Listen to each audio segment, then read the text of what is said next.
ஆண்டவர் உங்களுக்கு கொடுத்திருக்கின்ற பணியை எந்த சூழ்நிலையிலும் செய்வதற்கு நீங்கள் தயாராக இருக்க வேண்டும். இந்த உலகத்தார் ஒரு வழியை அடைத்தால் ஆண்டவர் 7 வழிகளை திறந்துவிட அவர் வல்லவராய் இருக்கின்றார் என்பதை நீங்கள் தெரிந்து கொள்ளுங்கள். வேதம் தெரியாத இவர்கள் உங்களுக்கு கொடுக்கிற கட்டளைக்கு நீங்கள் கீழ்ப்படியக்கூடாது. ஆண்டவர் கொடுத்த கட்டளைக்கு கீழ்ப்படியுங்கள். சென்று போதி, உலகெங்கும் சென்று படைப்பிற்கெல்லாம் நற்செய்தியை அறிவியுங்கள் என்றுதானே அவர் சொல்கின்றார். நற்செய்தி போதியுங்கள், எனக்கு சீடர்களாக்குங்கள் என்று சொல்லி ஆண்டவர் சொல்கின்றார். அந்த பணியை நாம் செய்ய வேண்டும். 2 தீமோத்தேயு 4 சொல்வது போல எல்லா சூழ்நிலையிலும் நற்செய்தியை அறிவி, போதித்துக் கொண்டே இரு. ஓய்வென்றதே உனக்கு இருக்கக்கூடாது. வாய்ப்பு கிடைத்தாலும் கிடைக்காவிட்டாலும் நற்செய்தியை அறிவித்துக் கொண்டே இரு. மிகுந்த பொறுமையோடு கண்டித்து பேசு, கடிந்து கொள், தொடர்ந்து மக்களுக்கு அறிவுரை கூறு என்று தூய பவுல் சொல்வது போல தொடர்ந்து நாம் நற்செய்தியை அறிவிக்க வேண்டும்.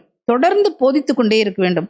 நம்ம எந்த எதிர்ப்பும் எந்த அச்சுறுத்தலும் நம் உயிர் கூட நம்மை நற்செய்தியை போதிப்பதற்கு தடையாக இருக்கவே கூடாது. ஆம் பிரியமானவர்களே,